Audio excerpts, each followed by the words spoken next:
आज मैं जब बाबा के पास वतन में गई, आप सबका याद प्यार लेके, भोग लेके, तो बाबा ने सभी बच्चों के लिए याद प्यार दिया। हमने भी बाबा को याद प्यार दिया, भोग स्वीकार कराया। तो बाबा ने जब भोग स्वीकार किया तो बाबा ने कहा कि सभी बच्चे, तीन प्रकार के बच्चे बाबा ने सुनाए। बाबा ने कहा कि एक है भावना वाले। बाबा ने कहा जो तुम सभी बच्चे बैठे हैं, तुम सब संदेशियां हो। तुम मेरे पास आते हो बाबा से मिलन मनाने के लिए। वतन का मिलन आज का दिन का दिन होता है, सतगुरुवार वाला दिन है, बाप से मिलन का दिन। तो बाबा ने कहा कि ये कहाँ मिलन होता है? ये मिलन होता है वतन में, अव्यक्त वतन में। तो बाबा ने कहा कि जैसे जैसे स्थान पे जाते हैं ना, वैसी वैसी स्थिति बनानी पड़ती है। तो अगर उस स्थिति अनुसार तुम वतन में आते हो तो बाप से तुम्हारा मिलन होता है और मिलने में खुशी होती है। फिर बाबा ने सुनाया कि तीन प्रकार के बच्चे कौन से हैं। तो कहा संदेशी सभी हो। बाबा के पास आते हो तो बाबा से कुछ ना कुछ तो बातचीत करते हो, रूरियान करते हो, कुछ ना कुछ सुनाते हो।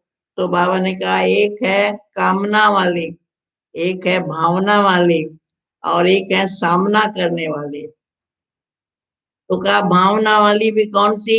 शुभ भावना और शुभ कामना। और सामना किसका करना है? माया का। तो कहा कि बाबा को भोग लगाते हो शुभ भावना से, शुभ कामना से, तो बाबा भी बहुत प्यार से उस भोग को स्वीकार करता है। और अगर उसके बीच में माया आ जाए तो सामना किससे करना है? माया से सामना करना है। तो कहा जो सामना करने में बच्चे होशियार होते हैं, वो माया से हार नहीं खाते हैं, जीत पाते हैं। उसके बाद बाबा ने मुझे एक सीढ़ी का चित्र दिखाया। बाबा ने कहा देखो ये सीढ़ी का चित्र है, सीढ़ी के चित्र में क्या करते हैं? मैंने कहा बाबा उतरते हैं, चढ़ते हैं। तो कहा कि उतरना आसान है कि चढ़ना आसान है? मेरे से बाबा ने पूछा। मैंने कहा बाबा इतनी लंबी सीढ़ी है, उतरने में तो टाइम लगेगा। तो बाबा ने कहा कि ये तुम्हारी इस समय पर पुरुषार्थ की सीढ़ी है। इस समय तुम्हारा जो पुरुषार्थ है क्या है? तुमको सीढ़ी उतरनी भी है और चढ़नी भी है। तो बाबा ने कहा ये जो तुम इस समय पर पहले बिल्कुल ऊपर थे, बिल्कुल ऊपर थे, चोटी पर थे, और वहां से तुमने उतरना शुरू करते करते अब तुम कहाँ आके पहुंचे हो? बिल्कुल नीचे आ गए हो। अब तुम कोशिश करते हो हम नीचे से एकदम ऊपर जाएं। तो बाबा ने कहा कि तुम बच्चों को उतरने में भी टाइम लगता है। बाबा ने कहा उसका मूल कारण क्या है? बाबा ने कहा शक्ति की हमारे में कमी है। दूसरा बाबा ने कहा कि ये जो सीढ़ी है, ये है तुमको जो पांच विकार है जो तुम्हारे अंदर दो युग से बैठे अंदर है, उन सभी विकारों को छोड़ते छोड़ते छोड़ते, उतरते उतरते बाबा ने कहा तुम नीचे पहुंच जाते हो। लेकिन जो लास्ट सीढ़ी है ना, वो सबसे मुश्किल है। लास्ट सीढ़ी कौन सी है? बाबा ने कहा वो है देह अभिमान की। तो देह अभिमान की सीढ़ी से बच्चों को उतरने में बहुत टाइम लगता है, इसीलिए बच्चों को मुश्किल लगता है। तो बाबा ने कहा जिन बच्चों के पास बाबा की याद होती है, वो तो धीरे धीरे धीरे कहा उतरने में बहुत टाइम लगाते हो। मैंने कहा बाबा चढ़ने में कितना टाइम लगेगा? बाबा ने कहा आप बताओ।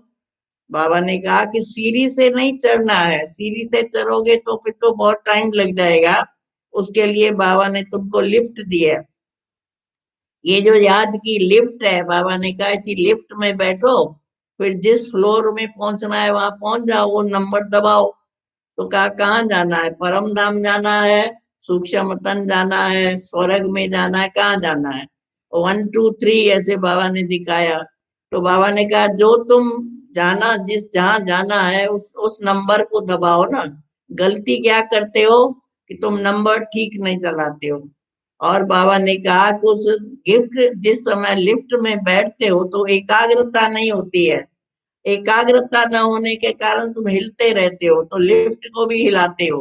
इसीलिए बाबा ने कहा कि तुमको लिफ्ट चलाने में भी मुश्किल है और ऊपर चढ़ने में भी मुश्किल है। तो बाबा ने कहा कि तुम बच्चे जो स्मृति का स्विच है उसको गलत दबाते हो। फर्स्ट फ्लोर जाना है, सेकंड फ्लोर जाना है या थर्ड फ्लोर जाना है, परम धाम जाना है, सूक्ष्मतन जाना है या स्वर्ग का सैर करना है। कहा ये 3 फ्लोर है।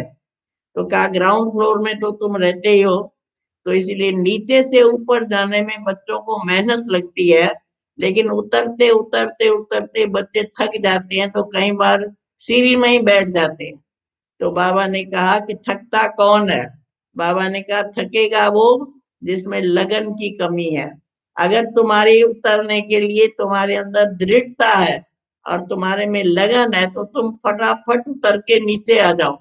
तो फिर बाबा ने लिफ्ट दिखाई कैसे बच्चे ऊपर जाते हैं। उसके बाद बाबा ने दिखाया कि तुम बच्चे स्नेही तो हो ही। तो बाबा ने कहा कि जो स्नेह है, आपस में भी स्नेह होना चाहिए। 4 बातों से स्नेह होना चाहिए। एक, बाबा ने कहा बाप से स्नेह रखो, पढ़ाई से स्नेह रखो। तीसरा, आपस में स्नेह होना चाहिए। और चौथा, बाबा ने कहा कि अपने जो पुरुषार्थ में जो तुम्हारा लक्ष्य है, उस लक्ष्य से तुम्हारा स्नेह होना चाहिए कि मुझे क्या बनना है। तो कहा बच्चों को पुरुषार्थ तो करते हैं और बाप से भी स्नेह है। तो बाबा ने कहा जहाँ स्नेह होता है वहां त्याग होता है। अगर तुम बच्चे त्याग नहीं कर सकते हो तो स्नेह कहाँ है? तो कहते हो मेरा बाबा से बड़ा स्नेह है, मुझे पढ़ाई से भी बड़ा स्नेह है। तो अगर स्नेह है तो कहा, बाबा ने कहा तुम सर्वंश त्यागी बन जाओगे। तो बाबा ने कहा सबसे बड़ा त्याग कौन सा है? बाबा ने कहा सबसे बड़ा त्याग है अवगुणों का त्याग। जो जितना जितना स्नेही होगा, जितना जितना बाबा ने कहा बाबा से स्नेह होगा, पढ़ाई से स्नेह होगा, तो सबसे बड़ा त्याग तुम्हारा कौन सा है? अवगुणों का त्याग करो। अवगुणों का त्याग करेंगे तो तुम्हारे में गुण अपने आप आएंगे। फिर लास्ट में बाबा ने कहा कि बच्चे जो हैं अभी पुरुषार्थ में, बाबा ने कहा कि अभी बच्चों को पढ़ाई जो है उस पर अटेंशन ज्यादा देना चाहिए। और बाबा ने कहा कि अभी बच्चों के पढ़ाई जो है उसमें जितना अटेंशन देंगे, अभ्यास करेंगे, तो तीव्र पुरुषार्थी बन जाएंगे। लेकिन अटेंशन और अभ्यास में कमी होगी तो तीव्र पुरुषार्थी नहीं बन सकते। फिर बाबा ने लास्ट में पूछा, बच्चे जो हैं वो क्लास में आते हैं, क्लास में पढ़ाई करते हैं, घर में पढ़ाई करते हैं? मैंने, बाबा अभी तक तो घर में ही करते थे, अभी क्लास में आना शुरू किया है। तो बाबा ने कहा कि बच्चों को कहना कि तुम्हारे वैकेशन के दिन पूरे हो गए, वो तुमको छुट्टियां मिली थी। बाबा देख रहा था कि तो बच्चों को जब छुट्टी मिलती है उसके बाद कितना पढ़ाई से शौक है, पढ़ाई से प्यार है। तो बाबा ने कहा कई बच्चों ने तो घर में रह के भी अच्छी पढ़ाई पढ़ी, लेकिन कई बच्चे उसमें अलबेले हो गए हैं।